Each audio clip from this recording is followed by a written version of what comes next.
السلام علیکم دوستو۔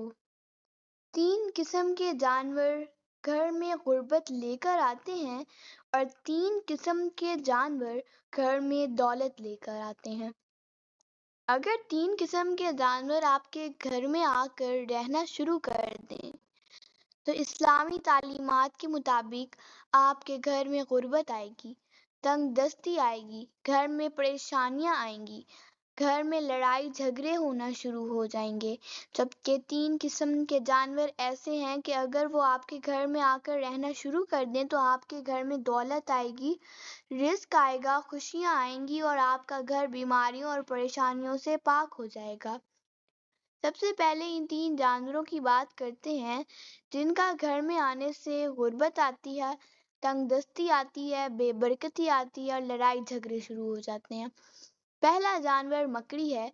جس گھر میں مکڑی آ جاتی ہے وہ جالے لگا دیتی ہے۔ بزرگوں نے فرمایا کہ ایسے گھر میں بہت جلد لڑائی جھگڑے شروع ہو جاتے ہیں، بیماریاں اور پریشانیاں آ جاتی ہیں، گھر کا رزق ختم ہو جاتا ہے اور غربت و تندرستی چلی جاتی ہے۔ اس لیے جس گھر میں مکڑیاں ہوں انہیں فوراً ہٹا دینا چاہیے۔ دوسرا جانور چھپکلی ہے۔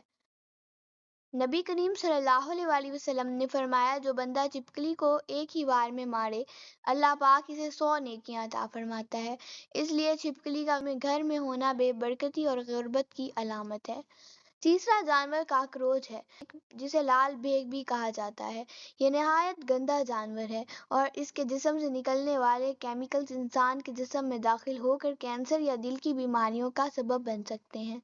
اس لیے گھروں سے کاکروچ کو فوراً ختم کرنا چاہیے۔ اب ان 3 جانوروں کی بات کرتے ہیں جن کے آنے سے رزق میں برکت ہوتی ہے۔ پہلا جانور شہد کی مکھی ہے۔ جس گھر میں شہد کی مکھی آ کر چھتا بناتی ہے یا آتی جاتی ہے تو اس بات کی نشاندہی ہے کہ گھر میں خوشیاں آنے والی ہیں اور رزق میں اضافہ ہوگا۔ دوسرا پرندہ چڑیا ہے۔ اگر چڑیا آپ کے گھر میں دانہ کھائے، پانی پیے یا گھونسلہ بنائے تو یہ بھی خوشی اور برکت کی علامت ہے۔ بزرگوں نے فرمایا کہ چڑیوں کو دانہ پانی دیں اور اس پر درود و دعا پڑھیں، انشاءاللہ 7 نسلوں تک رزق میں کمی نہیں ہوگی۔ تیسرا جانور بلی ہے۔ بلی ناپاک جانور نہیں ہے۔ نبی کریم صلی اللہ علیہ وسلم نے فرمایا کہ بلی کو گھروں سے نہ بھگاؤ کیونکہ وہ گھروں میں آنے جانے والے ہیں۔ بلی کو مارنا نہیں چاہیے بلکہ کھلانا پلانا چاہیے۔ بلی کی دعا اور بد دعا 7ویں آسمان تک جاتی ہے۔ اس کے آنے سے بھی رزق میں برکت اور گھر میں سکون آتا ہے۔ اللہ پاک ہمارے گھروں میں برکت عطا فرمائے اور پریشانیاں دور کرے۔ اچھی بات دوسروں تک پہنچانا صدقہ جاریہ ہے، اس لیے ویڈیو کو